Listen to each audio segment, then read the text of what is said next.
बिस्मिल्लाहिर्रहमानिर्रहीम। अस्सलाम वालेकुम नाजरीन, वेलकम टू माय चैनल। तो नाजरीन, हमेशा की तरह आज भी मैं आपके लिए बहुत ही यूजफुल वीडियो लेकर हाजिर हुई हूँ। आज भी मैं आपके साथ टिप्स, ट्रिक्स और हैक्स शेयर करूंगी जो आपकी डेली लाइफ को आसान कर देंगे। और ये तमाम हैक्स जीरो ऑफ कॉस्ट होंगे, मतलब आपको कोई भी पैसा खर्च नहीं करना पड़ेगा। बस मेरी आप सबसे यही रिक्वेस्ट है कि मेरे चैनल को सब्सक्राइब करें और वीडियोस को लाइक करें और इन वीडियोस को एंड तक लाजमी देखें, इससे हमारी हौसला अफजाई होती है। तो चलें शुरू करते हैं अपनी पहली टिप बिना टाइम जाया किए।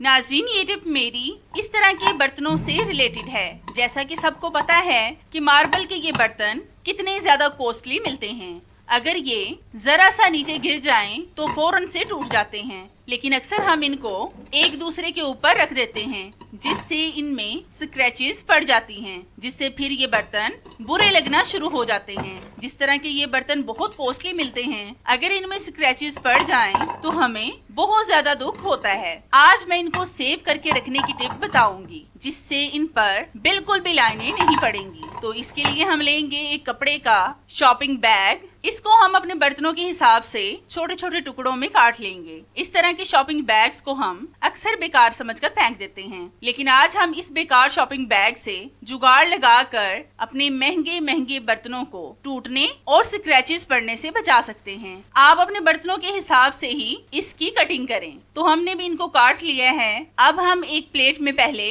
इस बैग के पीस को रखेंगे और फिर ऊपर से दूसरी प्लेट रख देंगे। इसी तरह से हम 1 बाय 1 करके रखते जाएंगे। इस तरह से प्लेटों को रखने से ना तो ये टूटेंगी और ना ही इन पर स्क्रैच आएंगे। अब आप इन प्लेटों को जहां पर मर्जी रखें, अब ये बिल्कुल महफूज रहेंगी। तो हमने इस टिप में भी जुगाड़ लगाकर बेकार पड़ी हुई चीज से अपने बर्तनों को महफूज कर लिया है। अगर आपको भी मेरी ये टिप अच्छी लगी हो तो मुझे कमेंट्स में लाजमी बताएं।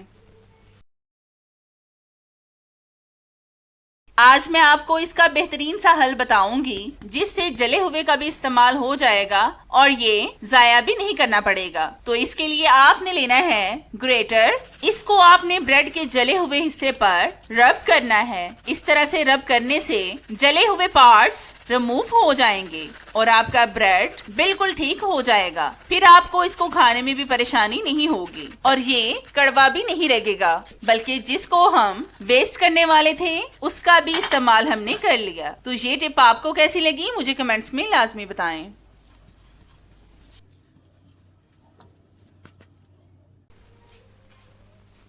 नाज़रीन, ये टिप मेरी बहुत ही जबरदस्त है। आज मैं आपको बगैर जूसर ब्लेंडर के ऑरेंज का जूस निकालने की टिप बताऊंगी। बल्कि आज हम हाथ के साथ मशीन बनाएंगे और फिर आपको जूस निकाल कर भी दिखाएंगे। ये जीरो ऑफ कॉस्ट बन जाएगी, जिस पर ना तो आपकी ज्यादा मेहनत लगेगी और ना ही आपका वक्त जाया होगा। तो मैंने ऑरेंज को दरमियान से काट लिया है। अब हम इनको एक साइड पर कर देंगे। फिर हम लेंगे एक प्लास्टिक की खाली बोतल। इसको हम नीचे से काट लेंगे। आज आपकी इस प्लास्टिक की बोतल से बहुत बड़ी प्रॉब्लम सॉल्व होने वाली है। जिन बोतलों को हम बेकार समझकर फेंक देते हैं, वही बोतलें आज आपकी प्रॉब्लम को सॉल्व करेंगी। हमें सिर्फ इसका नीचे वाला पार्ट चाहिए, ऊपर वाले पार्ट को भी हम किसी दूसरी वीडियो में इस्तेमाल करेंगे। तो हमने बोतल के नीचे वाले पार्ट को काट लिया है। अब हम इसकी शार्प किनारों को गर्म छुरी के साथ ठीक करेंगे। अक्सर बोतलों के शार्प किनारे हमारे हाथों पर लग जाते हैं, लेकिन अगर आप इनको ठीक कर लें तो फिर ये आपके हाथों पर नहीं लगेंगे।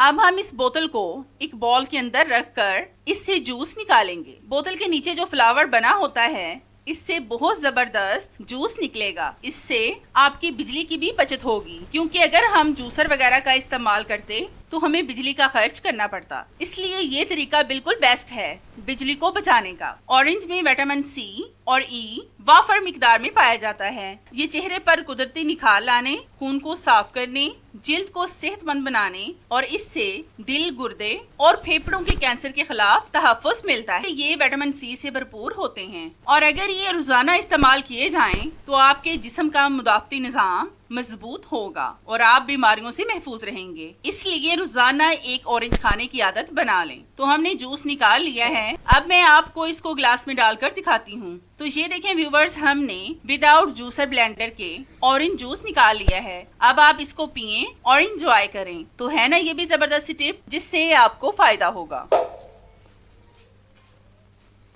नाज़रीन, ये टिप मेरी इस तरह की फिंगर से रिलेटेड है। आपने अक्सर देखा होगा कि हमारी बेध्यानी और काम काज की वजह से हमारी फिंगर पर कभी कभी ऐसा हो जाता है कि फिंगर के इर्द गिर्द स्वेलिंग होना शुरू हो जाती है, जिससे फिर हमारी फिंगर बहुत ज्यादा दर्द करती है और फिर हमसे कोई भी काम नहीं होता। इन्हीं खवातीन के साथ ऐसा होता है जो हेल्पर के बगैर काम करती हैं। वो बिल्कुल भी अपने लिए वक्त नहीं निकाल पाती, जिससे फिर उनकी हालत इस तरह की होना शुरू हो जाती है। आज मैं आपको इसका बेहतरीन सा हल बताऊंगी, जिससे आपको बहुत जल्द आराम मिल जाएगा। तो इसके लिए आपने एक बॉल में डालना है 1 टीस्पून हल्दी पाउडर, जिसका इस्तेमाल हम खानों में करते हैं। फिर हम इसमें डालेंगे थोड़ा सा सरसों का तेल। ये आपने बिल्कुल थोड़ा सा ही डालना है कि इन दोनों का गाढ़ा सा पेस्ट बन जाए। मैं यहाँ पर कम मिकदार में बना रही हूँ, अगर आप ज्यादा बनाकर भी रखना चाहें तो ज्यादा भी रख सकते हैं। अब हम इनको हल्का सा गर्म करेंगे, तो मैं गरम करके फिर आपको दिखाती हूँ। तो आप देख सकते हैं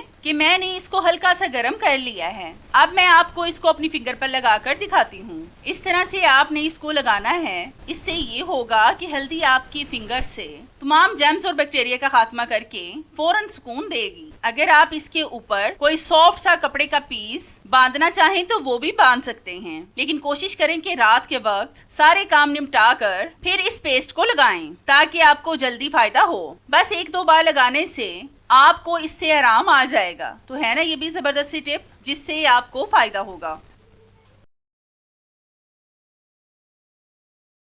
आज मैं आपको बहुत आसान और छोटी सी टिप बताऊंगी, जिससे आप बटन बहुत आसानी से खुद ही घर में बना सकेंगे। तो इसके लिए आपने लेनी है एक ग्लू गन स्टिक। इसका छोटा सा पीस आपने छुरी के साथ काट लेना है। अब हम इसमें 2 सुराख करेंगे। सुई को गर्म करके आपने बिल्कुल दरमियान में सुराख करने हैं। गर्म सुई के साथ बहुत आसानी से सुराख हो जाएंगे। तो ये देखिए, हमारा जबरदस्त सा बटन बनकर रेडी हो चुका है। ये बिल्कुल बटन की तरह ही लग रहा है। सर्दियों में हम ट्रे के हिसाब से अंडे खरीद कर लाते हैं। आज मैं आपको इसी ट्रे के बारे में बहुत जबरदस्त टिप बताऊंगी। तो इसके लिए हम इस ट्रे के थोड़े से पार्ट को काट लेंगे और इसके छोटे छोटे से टुकड़े कर लेंगे। अब हम लेंगे एक स्टील का बॉल। इसमें हम इन पीसेस को डालेंगे और फिर इसको आग लगाएंगे। और आपने इसको आग नहीं लगानी, बल्कि इसकी धुनी लगानी है। जब आग लग जाए तो इसको बुझा दें। अब मैं आपको बताती हूँ कि ये धुनी हमारे क्या काम आएगी। जैसा कि फिर से मौसम चेंज हो रहा है और मच्छर बिन बनाते फिर रहे हैं, ये धुनी आपके घर से मच्छरों का मुकम्मल खात्मा कर देगी। इस बेकार ट्रे को इस्तेमाल में लाकर आप अपने बहुत से पैसे जाया होने से बचा सकते हैं। तो नाजरीन, अगली टिप मेरी इस तरह के ग्रेटर से रिलेटेड है। आपने अक्सर नोट किया होगा कि जब हम नया ग्रेटर खरीद कर लाते हैं तो अक्सर इनके सुराख बंद हो जाते हैं। फिर जब हम इनका इस्तेमाल करते हैं तो ये अच्छे से वर्क नहीं करते। फिर हमें परेशानी का सामना करना पड़ता है और फिर हम इस साइड को इस्तेमाल भी नहीं करते। आज मैं आपको बहुत आसान और सस्ता सा हल बताऊंगी, जिससे आपकी ये वाली प्रॉब्लम भी आज सॉल्व हो जाएगी। तो इसके लिए आपने लेना है एक फोक। ये तो हम सबके घर में मौजूद होते हैं। इसके इस वाले हिस्से से हम ग्रेटर के सुराख को खोलेंगे। इस फोक के जो लंबे लंबे से दांत होते हैं, ये बहुत ज्यादा शार्प होते हैं। इनसे ग्रेटर के बंद सुराख बहुत आसानी से खुल जाएंगे। बस आप इसी तरह से ग्रेटर पर रब करते जाएं। ये ग्रेटर वगैरह भी बहुत महंगे मिलते हैं। अगर हम इनको खरीदने जाएं तो ये हमें 1000 रुपीज के लगभग मिलेंगे। हमें इनको वेस्ट करने की जगह जुगाड़ लगाकर ठीक करना चाहिए, जिससे आपके बहुत से पैसे जाया होने से बच जाएंगे। तो हमने ग्रेटर के सारे सुराख खोल लिए हैं। अब आप जैसे मर्जी इनका इस्तेमाल करें। अब ये बिल्कुल ठीक वर्क करेंगे। तो है ना ये भी जबरदस्त और आसान सी टिप। आपको कैसी लगी मुझे कमेंट्स में लाजमी बताएं।